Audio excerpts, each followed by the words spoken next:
Welcome everybody to Funeral Nation episode 220. That is Jeff, the Funeral Commander Harbison. I am Ryan Thogmartin, and we have a very special guest, John Heel from Legacy.com with us today. Excited to have John on the show, but we couldn't make this show possible without Jeff and the family at C&J Financial. They're powering the Funeral Nation show. So Jeff, Jamie, the whole crew, thank you for that. We may be the largest insurance assignment company in the funeral profession, but that doesn't mean we've lost touch with our roots. Here in Rainbow City, Alabama, our priorities still come down to a welcoming smile and a handshake that says we keep our promises. With all the tools and technologies that assure blazing fast turnaround, what really matters is much more old school. Personal responsibility, integrity, relationships, and the pride that comes from hearing yet another client say, "You came through for us when it mattered." C&J eliminates the challenges that funeral homes have in processing insurance death claims. If cash flow is vital to your business, welcome home. Jeff, you are attending a virtual gathering this week. Yeah, it's virtual and it's in person. I meant in person. Well, so you know what, Ryan? It's okay. You're in a different time zone for a change. I've been up a long time. The MKJ Marketing C Summit is this last couple days, and I am happy to report that people are here in great attendance. They provided an opportunity for some to be virtual, but there's a greater amount of people here that are meeting. And when I say here, I'm at the Ritz-Carlton in Naples, Florida. You know, the tough duty I'm doing is just incredible. But anyway, yes, Jamie and I here together. Interesting that we found with meeting with people that we've known for years, they are really interested now and coming on board with us because the world has changed. Yeah. And so firms that didn't consider, using C&J in the past, now they're approaching us. So if you're not working with someone, and even if you are, you need to reach out to us so we can help you, because things are not getting better in some respects for revenue per call. You need to focus on your serving families and your staff and let us take care of the tough work. Love it. Love it. Well, speaking of change and evolving, let's bring John into the conversation. John, thanks for being with us this morning. Please introduce who you are for the one or two people that may not know. Well, first of all, thank you guys. It's always good to reconnect. I was sitting there thinking that you guys actually kicked off the first unconference in funeral service about a year ago when the pandemic really started to buckle down. And here we are, that this is the norm, doing what we're doing, and encouraging to see you back out on the road, Jeff. I took my first trip this past week as well, and great to be out again with funeral directors, colleagues, and friends, and just with people in general. But thanks for the opportunity to join you guys here this morning. And I'm John Yield. I'm just a funeral director up in the Boston, Massachusetts area, and I've had a role with Legacy.com. It'll be 6 years in May, and I came to them through an acquisition of another business, Tributes.com. But in the funeral business, kind of per se, and had built the funeral home, sold the funeral home, and without saying it, I have a lot of gratitude for what these funeral professionals are doing every day, day in, day out, and it certainly is not going unnoticed here at Legacy. We call them trying times, but the reality is that they do it 365 days a year. So we certainly do appreciate it. And really, to pivot a little bit, with respect to Legacy.com, there's been a lot of noise in the market, and we had grand plans, maybe like a lot of other companies, to kind of, share our story and control the narrative around what Legacy is, who we are, what we do, how we work with funeral homes. And we are taking the opportunity to do that here today, because some of the stuff that's out there is not entirely truthful. So I'm just excited to share more about Legacy and what we're doing for funeral homes across the country. That's awesome, because if you saw our show a few back, we were actually involved with some legislation and work with FEMA in Washington, and Leslie Witter with NFDA came on, and you have the news media, and then you have reality. And so we're grateful that you're here to make sure that reality exists. So share with us some of the things and benefits that, from your perspective, for our funeral home owners and our industry. Yeah, so I mean, the background on Legacy is that I call it a very, very old startup. Really, it started in 1998 by Stouffer Bartle, who's still our CEO and founder, and a wonderful kind of visionary who's created some great culture. But he rolled out to funeral service in 1998, was at the Kentucky Funeral Directors Association with a booth saying, we want to build websites for funeral homes. And it didn't go well, right? The profession wasn't ready for it, so they had to pivot. And fortunate for them, they found some significant and strong relationships within the newspaper industry. And for all intents and purposes, for the last, 25 years, they have been the software infrastructure for most of the major newspapers across the country. So, Jeff, the Naples Daily News, in Scottsdale, Ryan, or Phoenix, all of the different newspapers, Legacy is the software infrastructure behind when a funeral director places a print obit, it goes online, and it's simply powered by legacy.com. So we've done that, but I think what's really not known well in the profession is the thousands of funeral homes that we work with across the country. From very small mom and pop operations to large independents to some consolidators. At the end of the day, they're all providing funerals. So we have significant relationships in this channel, and as I said, there's just some stuff being put out there that that's not really true about Legacy, but that's fine because we look at what we do. And Ryan, you and I have talked about this before, but what is the value of the obituary? Our core business is really helping funeral homes distribute the announcement of a loved one's passing. And the way in which we do that, to our credit, and you guys know me and I'll never come across as arrogant or boastful, but the reality is that Legacy gets over 40 million monthly unique visitors to the site every month. So as a funeral home, it tells me, I think I should be there. But what's been challenging is that there's been information that said you should only have your obit on your website.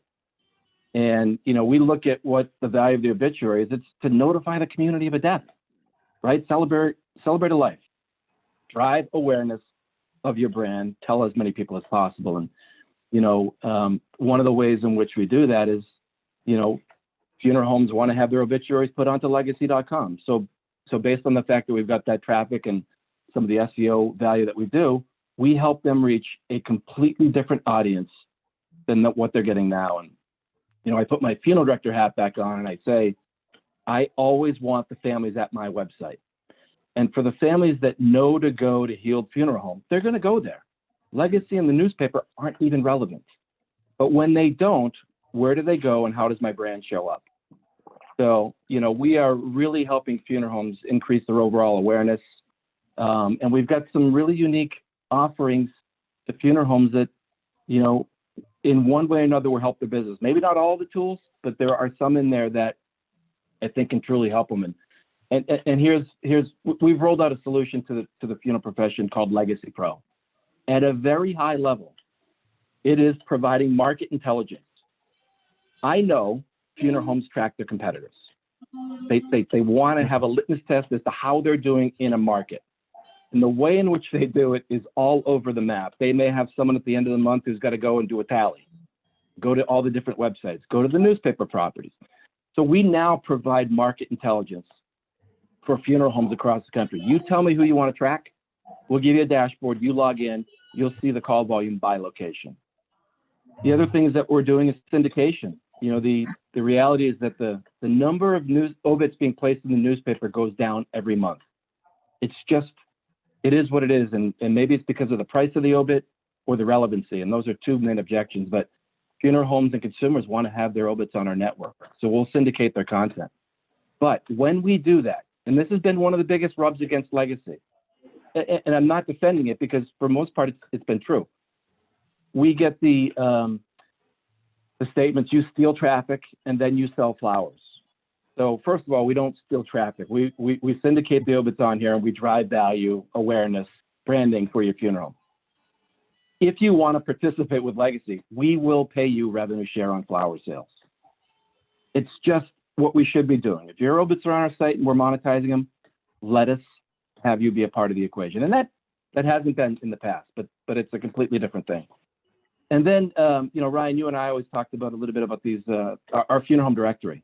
Mm-hmm. We have a funeral home directory that has significant traffic size and scale. People are going to Boston or Naples or Scottsdale to find funeral homes. So I will never say that we're the Yelp of funeral service, but to put some color around it, to make sure that your listing on our directory really shines and stands out different from your competitor. So that was a mouthful, but at a very high level, there's a bunch of different features that we're providing funeral homes, and it's up to us to prove our value, and we want you to try it. Like, just try it. No charge. Just learn. And I think funeral directors by nature are very pastoral, and they're emotional. And when they're getting information from a source that isn't giving them what is true, they do get emotional and they get worked up.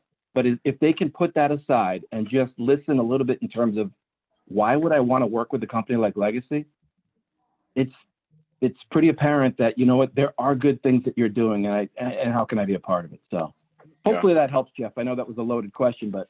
Well, it was a bit, and you explained it really well. And I think, that the value that you guys bring to our business, number one, 40 million hits a month, okay, that people are going to visit. There's not another website besides the Funeral Nation show that gets that much traffic in the entire funeral space.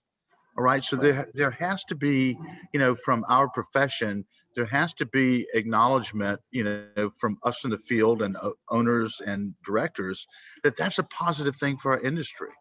And, listening and understanding what you guys do, you really are an advocate and help funeral homes, but it's a matter of them really, I think, better understanding what the benefits are.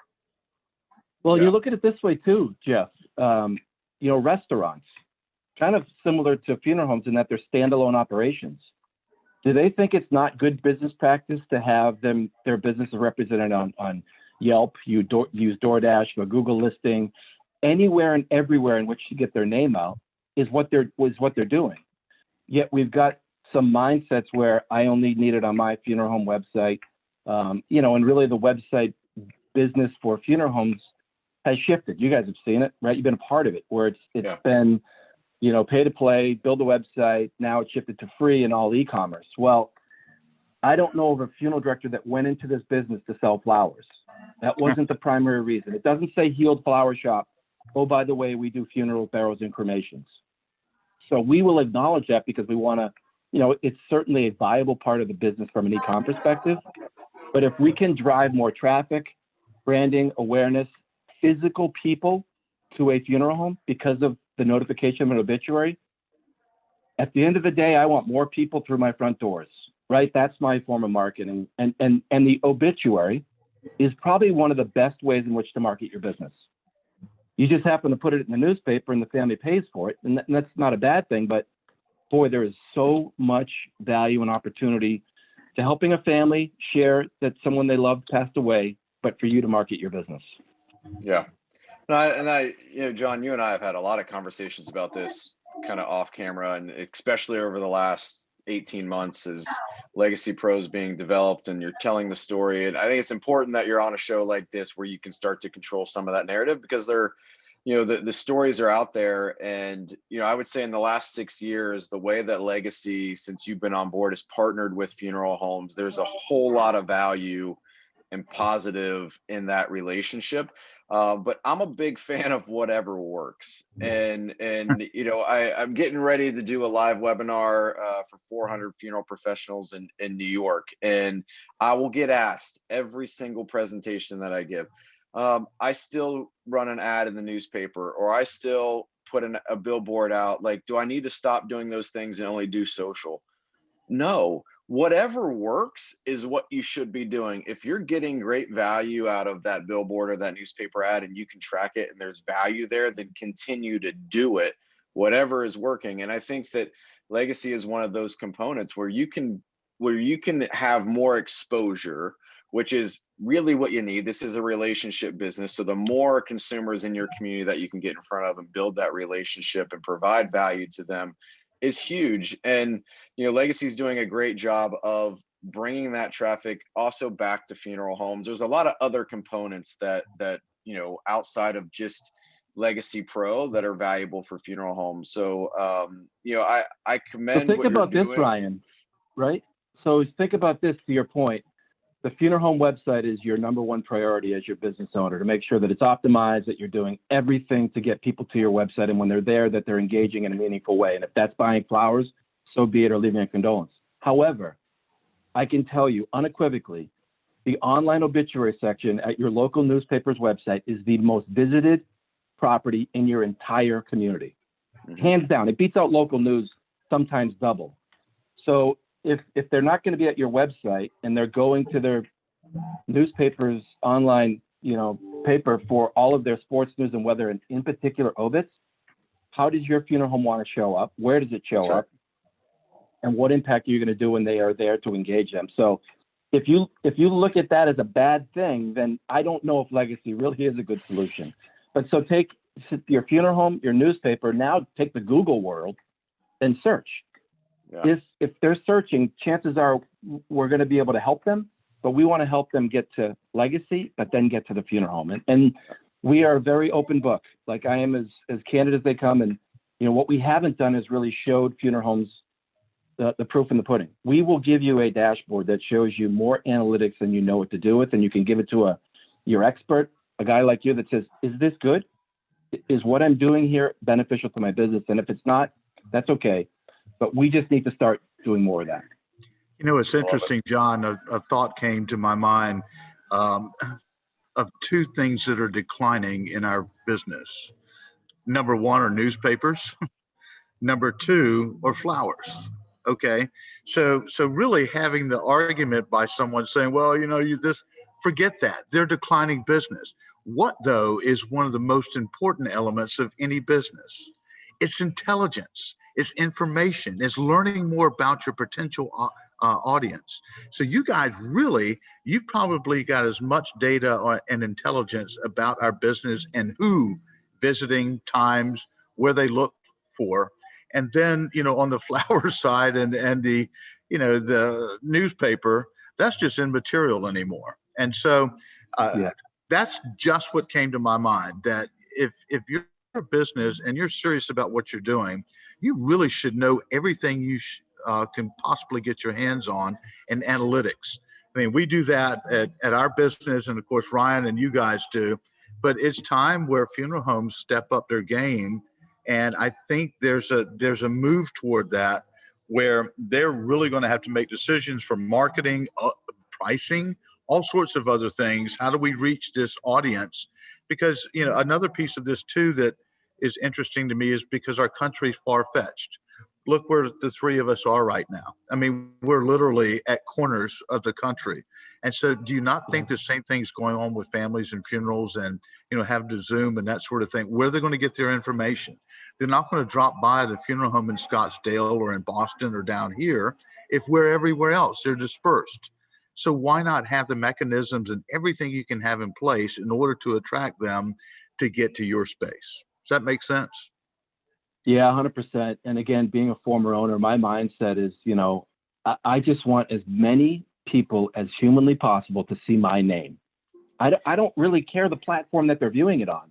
It could be on Google Business or Yelp or Facebook. It doesn't matter as long as they're seeing my name. It's the repetitive marketing that you guys are experts at. But, the fact that we do have what we do in terms of the traffic, and we want to help that get back to funeral homes and or the funeral homes to participate in the value of having their brand, their obits, and everything we put on our network, and then show them the analytics behind it. And I think if we can get that we can dispel a lot of the myths and bad information, and I just call it noise in the marketplace, that we are not a bad company. We are working strong, and we've been listening for years. I can't believe it's been 6 years, but I'm that funeral director inside the Legacy world that has really hopefully been instrumental, saying, look, we've got a lot of good stuff here.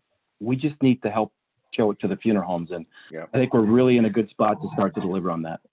What's interesting while you were saying that, also thinking that it wasn't a decade ago, okay, that funeral profession thought that the internet and websites were a bad thing. Okay. Yeah. So, now that we're operating in the 20th century, and yes, I know what I just said. Don't type it up. Hey, you got the century wrong. That it's changed. And so the dynamics of what we're doing, how we operate, literally that's part of the theme here during this conference, and listening and talking to owners about what they've changed. Who would have thought literally about this week a year ago, okay, that Ryan and I have been talking online for 5 years. In fact, I think we're the pioneers of doing this thing, period. In fact, I don't think so. I know so in the funeral business. And so Amen. It's typical now for everyone to communicate this way. I rarely make phone calls anymore. I'd rather see you face to face and let's just chat. So, from the perspective of what legacy.com and you guys are providing, it's, I think, evolving to a space where it's becoming critical. And so I'm really glad that you came here and really started to expose, and as you say, have your own narrative. Yeah. No, I agree. And I appreciate the opportunity to join you guys virtually. I'm not going to lie. I look forward to when we can get together in person, but That's right. This is an accepted norm. And who would have thought funeral service, right? So COVID, as bad as it is, has helped our profession, move forward in ways that we would have never imagined. And for that part, I'm grateful. Yeah, for sure.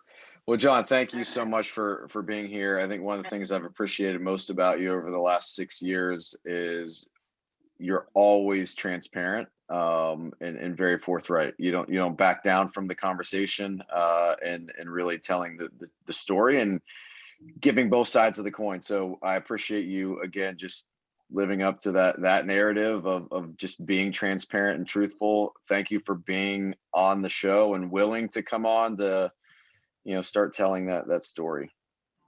Yeah. Well, again, thank you guys for the opportunity, and look forward to when we connect again in person and virtually. That's right. You know what? If you come out to Scottsdale and Phoenix, you get 2 for 1. So play some golf. I think that the weather out there this time is a little conducive, John, to a trip compared to Boston. Well, as soon as, I took this trip, I just really, really, really want a vaccine. So peace of mind, I can feel better. And somehow we weren't on phase 1, but I am going hunting for a vaccine next week. Good for you. Yeah. All right. Awesome. Well, thank you so much, John. Until next time, thanks, guys. Have a great effing week. Out here.